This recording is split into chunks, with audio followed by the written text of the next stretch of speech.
It is striking just how many people who are U.S. veterans that are now accused of attacking the U.S. Capitol. They came to Washington trained in warfare, wearing combat gear, forming a line, marching up the Capitol steps, and then use their training against the U.S. Capitol.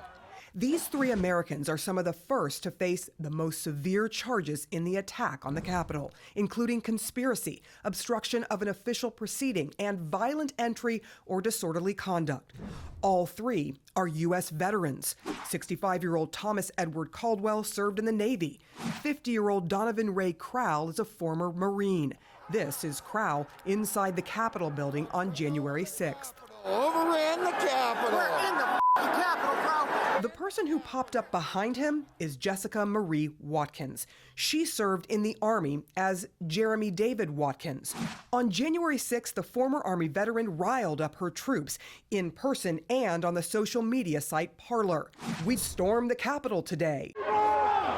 Watkins is a member of the Oath Keepers, an extremist anti-government group. She also started her own self-styled militia in Ohio. We wanted to know more about these Americans now charged with attacking the democratic transfer of power they claim to support. So we went to their towns.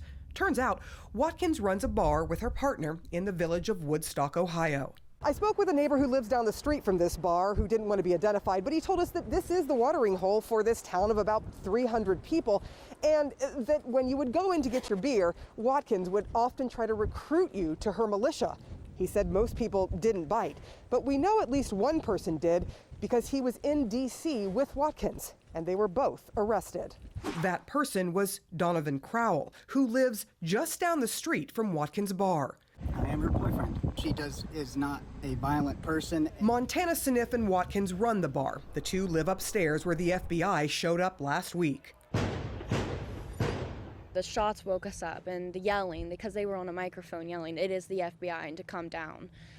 And it was crazy. It was flashbangs, not gunshots. The blasted out window remains broken. Only Sniff was home and says he was questioned and released. Watkins later turned herself in. What was her plan? She was supposed to help protect some VIP members within the Trump rally. There are people calling her a traitor. How would you describe her? Is that fair? That is very much an unfair statement. She would never try to dismantle the Constitution. So you don't see this as an insurrection or sedition? It was illegal, and those people involved did need to take their lumps, but it's... Including Miss Watkins? For what? If she is found guilty of anything, then she will have to take the consequences of that. Sniff also knows Crowell and says he joined Watkins' self-styled militia. What's he like? When drunk, the guy you want to shut up. When sober, the best man you could have. Well, he came to the bar, so you saw him both drunk and sober.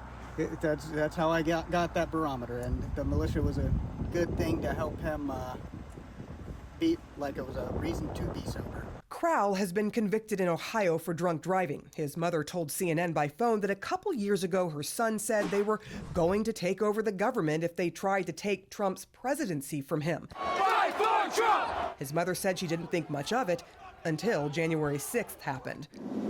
About 400 miles away from Woodstock, Ohio, near Berryville, Virginia, is where Thomas Caldwell lives. Every single in there is a traitor. Every single one! That is Caldwell at the Capitol calling legislators the traitors. Caldwell was a delegate to the Clark County Republican Convention last year. In Washington, D.C., authorities say he was a co-conspirator with Crowell and Watkins in the assault on the Capitol. I do not believe the charges of conspiracy are at all fair. It's unclear how Caldwell knew Crowell and Watkins, but according to federal prosecutors, they were all in D.C. and Watkins was using the Zello phone application to communicate and help plan the attack on the Capitol. Sarah Seidner, CNN, Toledo.